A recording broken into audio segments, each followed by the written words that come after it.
Salut à tous, c'est Romain PC pour une nouvelle vidéo de tutoriel pratique sur Casiographe 35+. Donc je vous rappelle que vous pouvez dans les commentaires poster des idées de petits programmes que je pourrais réaliser, et donc je pourrais vous expliquer comment faire. Donc là aujourd'hui j'ai décidé de vous montrer comment faire un déplacement d'intelligence artificielle. Et donc on va commencer tout de suite. Alors déjà on va faire le déplacement à l'intérieur du menu graphe, comme on l'avait vu. Donc on va préparer le terrain, c'est-à-dire qu'avant le programme, il va falloir qu'on enlève les axes. Donc je vais mettre axis off. De la même manière, à la fin du programme, va falloir les remettre. Donc je mets axis on. On fait la même chose pour les labels, si vous aimez bien les avoir. Bon. Hop. Shift 4, voilà, Shift label on. Et vous remarquerez par contre que le menu graphe sauvegarde les données vers un schéma. Donc si vous avez utilisé un programme qui l'utilisait et qu'il n'y avait pas de clear graph, vous allez rallumer celui-là et vous allez retrouver ce que vous aviez dessiné dessus avant. Donc pour pallier à ça, on va mettre un clear graph. Alors, donc j'ai placé déjà une boucle infinie, donc une boucle infinie qui sera en fait, donc chacune des boucles, ce sera un déplacement de notre point qui représentera notre IA. Donc on va commencer tout de suite. Alors qu'est-ce qu'on va déclarer comme variable? On a deux cas à connaître, c'est-à-dire la position en X et la position en Y de notre point. Donc le mieux, alors je vous déconseille d'utiliser les variables X et Y parce que c'est des variables qui sont utilisées par le système justement avec le menu graph, donc vous allez avoir de très gros problèmes. Donc on va prendre A et B tout simplement. Donc au début on va dire que notre point se trouve aux coordonnées à peu près au milieu, donc 63 divisé par 2 on va dire 30, 30 affecté à A, et après c'est 127, donc ce serait, on va mettre 100, on va mettre 55. Voilà, c'est assez rond. Et nous avons le point qui normalement devrait apparaître, bon, pas encore, aux coordonnées 30, 55. Alors, un tour, comment ça va se dérouler? Donc, il va falloir qu'on calcule la prochaine position. Et ensuite, on va afficher ce point. Donc, ce qu'il va falloir donc rajouter, c'est... déjà, je vais vous placer le point. Et vous allez comprendre que donc, le pixel on aux coordonnées A, B. Donc on va lancer le programme, on voit bien qu'au milieu on a un petit point qui est apparu. Donc je quitte. Donc il va falloir à chaque fois que le programme se déplace, donc il y a 8 directions possibles, à droite, gauche, haut, bas et les diagonales. Et donc là vous avez compris, on va pouvoir utiliser deux autres variables qui sont en fait vers où se déplace le point. Donc deux variables, c'est-à-dire là le déplacement en X et le déplacement en Y. Donc on va prendre G et H. Donc par défaut, on va les mettre à 1, vous allez comprendre. Tout simplement parce que on va leur mettre trois valeurs possibles. Soit on leur donnera la valeur -1, soit 0, soit 1. Car tout simplement, ça va indiquer le nombre de pixels qu'on doit décaler.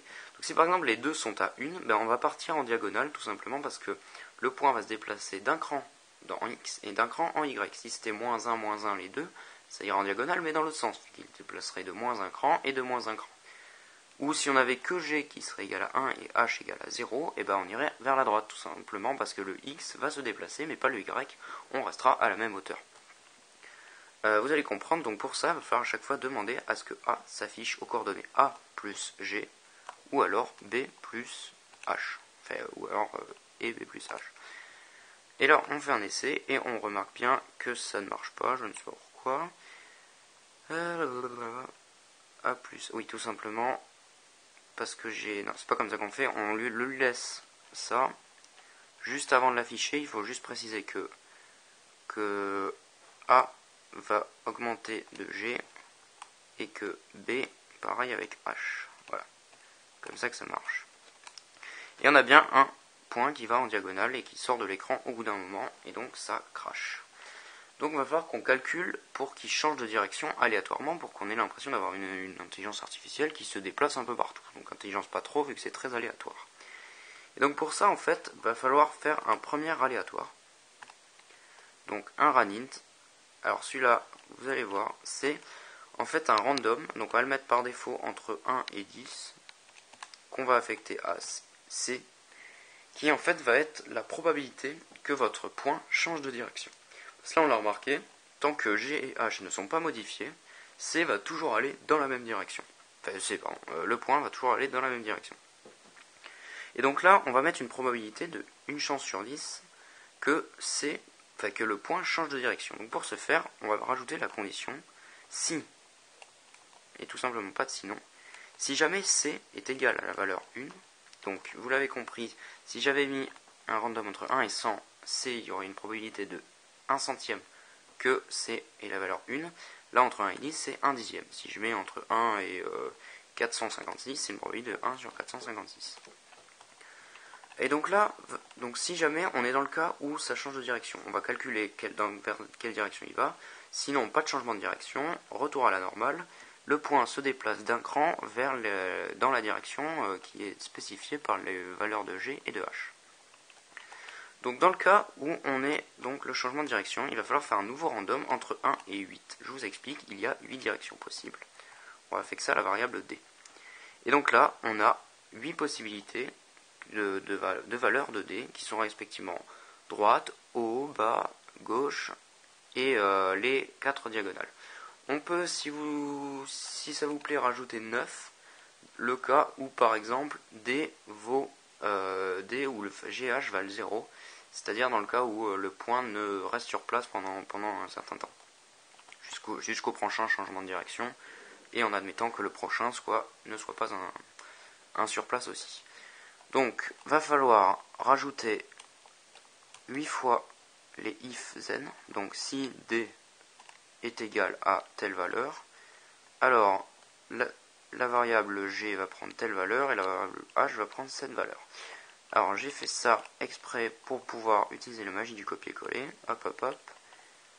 Retour à la ligne. 2 et 3 et 4 et 5 et 6 et 7 et 8. Les 8 cas sont donc pris.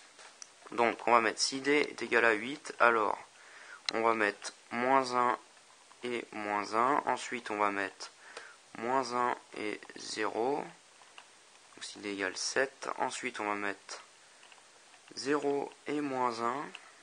Si c'est égal à 6. Donc il faut se pencher à faire tous les cas de figure. Ensuite on va mettre, alors 0, 0 on a dit qu'on ne le faisait pas, on va mettre 0 et 1. Donc ça c'était le 5. Ensuite on va mettre donc 0 là et 1 ici, donc ça c'est le 4. Enfin on va mettre le 1 là et le 1 là, donc ça c'est le 3. Et enfin on a le moins 1 et le 1. Et donc ça c'est le 2 et enfin le 1. Hop hop hop, j'ai oublié, moins 1, 1, donc cette fois ça va être 1, moins 1. 1, moins 1. Tous les cas sont prêts et vous allez voir le déplacement de votre IA. Voilà, donc on voit que en général, en moyenne, tous les 10 déplacements, elle va changer de direction, ou aller dans la même direction, une chance sur 8. Bref, vous avez une intelligence artificielle. Alors, on peut bien sûr la rendre plus nerveuse, je dirais, en réduisant la probabilité de ceci. Donc, une chance sur 5, on obtient, alors là, elle ne veut pas, quelque chose qui change beaucoup plus fréquemment de direction. On peut même lui demander de changer ça quasiment une fois sur 3. Alors là, c'est très violent en général. Voilà. Et bien sûr, vous pouvez, alors on va aller juste en haut, avant de recalculer, faire un clear graph. Non, c'est pas conseillé de le faire ici, excusez-moi. Le faire juste avant de le réafficher, vous supprimez tout. Voilà, et comme ça, vous ne verrez que le point se déplacer. Alors, je sais pas si on voit un peu sur la caméra, donc ça fait une petite mouche qui se déplace, et c'est assez amusant. Donc je vais laisser le tracé juste pour que vous voyez, parce que vous avez remarqué que lorsqu'elle sortait de l'écran, et ça crachait tout simplement, parce que on ne peut pas demander au programme d'aller afficher aux coordonnées moins 12. Parce que les coordonnées moins 12 n'existent pas, de même que les 128 n'existent pas, puisque ça s'arrête à 127.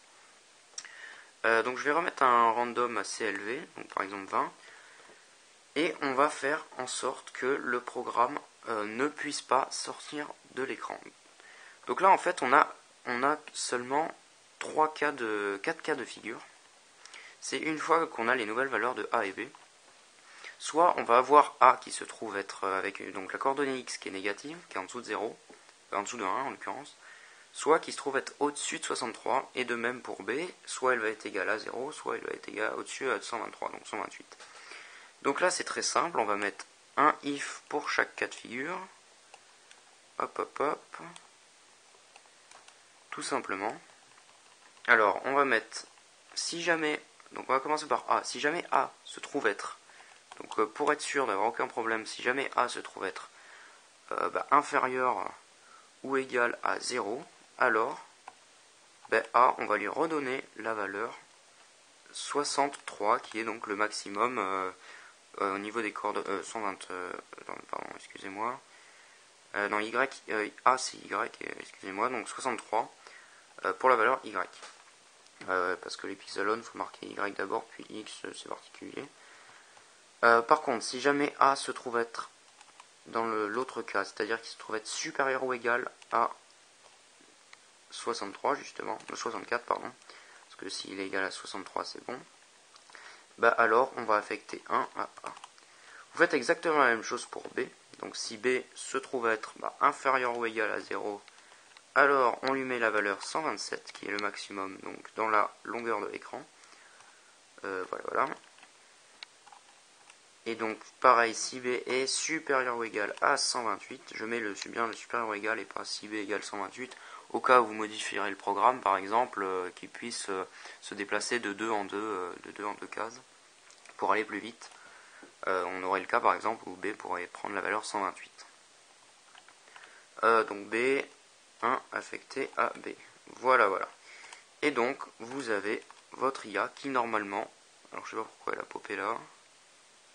Oui, j'ai dû me rater quelque part.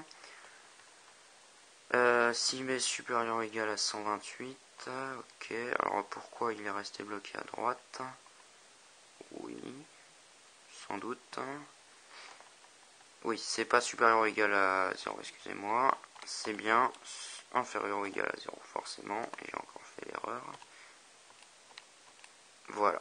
Et donc là, le programme, voilà, on va voir si ça sort de l'écran. Hop, ça apparaît en bas comme dans un Snake. Non, dans un Snake, c'est pas le cas, comme dans Pac-Man, excusez-moi. Donc là, on voit, j'ai mis un random entre 1 et 20. On voit bien que le point a décidé de ne pas changer de direction. Ça y est, il a commencé. Voilà. Donc là, il sort fréquemment de l'écran vu qu'il change très peu souvent de direction. Enfin bref, vous savez maintenant comment faire un déplacement aléatoire.